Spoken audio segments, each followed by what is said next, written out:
The manual is not only one of the most stylish tricks for showing off in front of your mates, but it's one of the most useful skills that you can learn on your mountain bike. And today, I'm going to teach you how to manual the easy way. I'd go as far as saying the manual is one of the most useful skills that you can learn on your bike alongside the track stand. And if you can master both of these balanced skills, then you will instantly progress your riding and your confidence. Throughout this video, I'm going to teach you how you can go from learning to lift the front wheel in the car park all the way through to having the manual dialed. Before we get started then, there is 3 things that we need to take care of. The first of those being your location. Now, if you can find yourself a nice empty car park like the one we have here, that is perfect.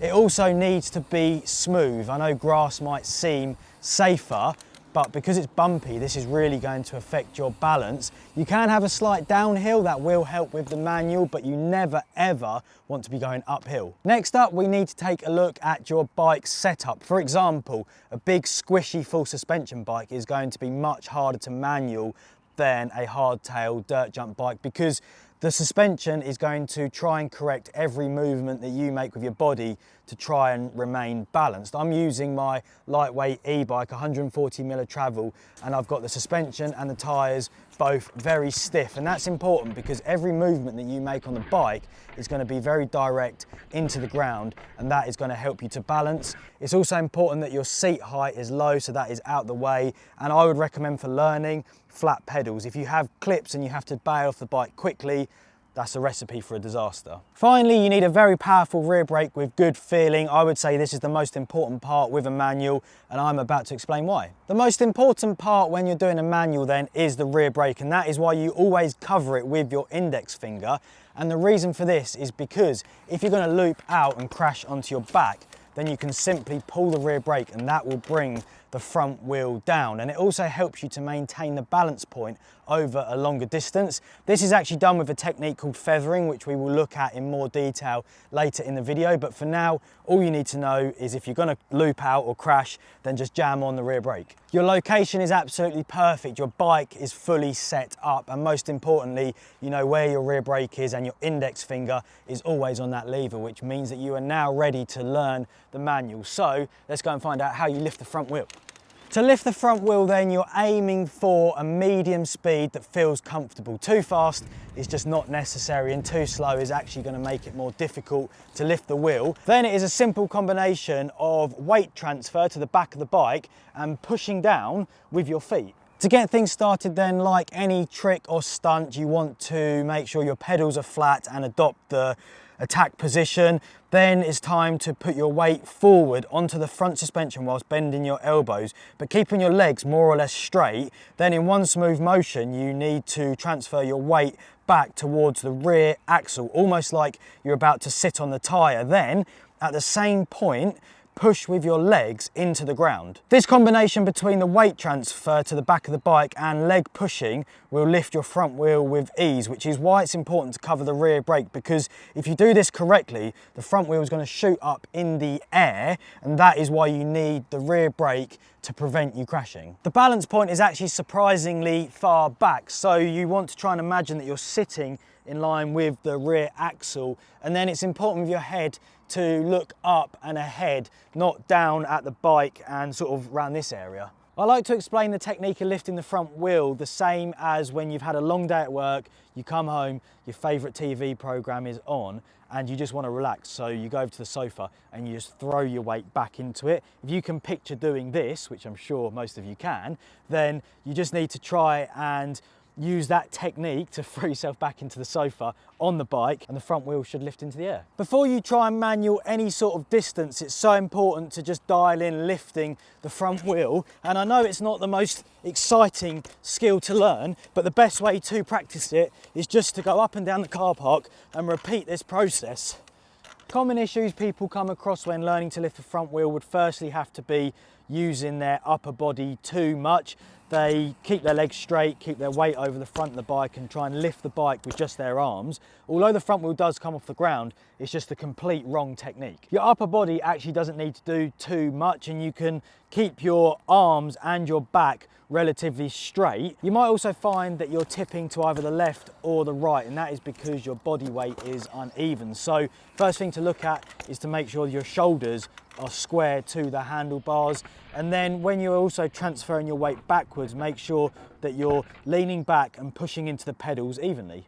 You've mastered lifting the front wheel. It's now time to learn how to hold the manual and go for as long as the trail takes you. It's at this point where a slight downslope will help, but if you're in a flat car park, that is also fine. You just have to pedal a little bit faster beforehand, but it's super important that your surface remains flat. To maintain a manual then, it is a combination between your weight adjustment and brake feathering, which I mentioned earlier in the video. So brake feathering is where you pull the rear brake hard enough to stop you falling off the back of the bike, but soft enough not to slam the wheel down. I find that I'm constantly feathering the rear brake when I do a manual, then counteracting what the brake feathering does with weight adjustments through my knees. Your side-to-side balance is controlled by your knees and your handlebars, and this is where you will find a full suspension bike slightly more difficult compared to a hardtail, as the suspension is going to counteract all the movements that you put into the bike. I think it's actually really important to learn to loop the bike out on purpose. So this is quite simple. You just need to lift the front wheel, and when it will flip, don't pull the back brake, take your feet off instead. This will help you to find where the limit is and maybe take some of the fear away of falling on your back, because you're going to be comfortable with doing it if you practice this. Obviously at this point is when you don't wear clip pedals. It's now time to find the balance point. So this time you're going to pedal in at a medium to fast speed and lift the front wheel like we have just learned in the previous steps. When you sit back over the rear axle, this time, instead of pulling the rear brake to slam the front wheel down, you're going to touch it gently, and what this will do is it will bring the front wheel down slightly. Once this happens, if the front wheel feels like it's going to touch the ground, then you have to extend your legs, which will help to push your weight to the back of the bike. If doing this then makes it feel like you're going to loop out, you have to bend your knees and pull the rear brake. Then it's a combination of these two movements to find the balance point. There's actually two great ways that you can start to feel the balance point before even trying it in the manual for real. And the first of those is to lift your bike onto the back wheel like this and get yourself into the manual position. This is sort of where I sit when I do a manual. And by just simply sort of pushing on the pedal there like that, you can see the bike lifting and dropping. And then you can really get used to sort of pulling the rear brake on doing that. I'm pulling it quite hard there, which is what will stop you looping. But you can also just sort of feather it and feel there what that is doing. And this is a really good way to start to understand that balance point. The other way to familiarise yourself with this balance point is to get yourself a manual machine.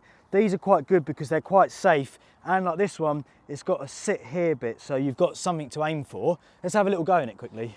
These manual machines are quite confidence inspiring, to be fair, and you know, the only issue I find with them is the fact that like now, I'm actually just holding that on the rear brake and I can get myself into the complete wrong position. So don't get too comfortable in it, because I think it can train a bad habit. But if you sort of go with your brakes off, then that is actually quite a good way to sort of understand. And I don't think you can really loop out because you just sort of sit down. When it comes to issues that people face whilst learning to manual, they're actually very similar to those of lifting the front wheel. So body position being too far over the front of the bike and lifting with your upper body, not doing the weight transfer, and also the side-to-side balance. And you can fix that exactly the same by just making sure that you're square to the handlebars and that you're sitting back and pushing into the ground evenly. What you'll also find with a manual is it's very easy to just hang off the rear brake. Now what this means is you'll get to a point where you're going fast, you're sitting back on the bike and you're not using your body to control the balance, you're just sitting back off the rear brake, which is actually kind of cool, and it's almost like a move in itself. But you're not going to go very far doing that, and you'll typically find that your body is in the wrong position, probably too far back, and it's just not the correct way to do it. There we have it then. That is how you manual your bike the easy way. Hope you guys have found this video helpful, and if you have any questions, put them in the comments below. Give us a thumbs up if you enjoyed it, and I will see you guys in the next one. Yeah. I'm like an addict, do I gotta have it. I ain't even playing, got a really bad habit. If it moves, gotta grab it, fuse like a magnet. Lose, won't have it till I'm doomed in a casket. I ain't playing, got a weird mind. If you work 8 hours, I'ma work 9. If the shit tastes sour, you should taste mine. I'ma stay in power for a long time. Get up, nah, I ain't a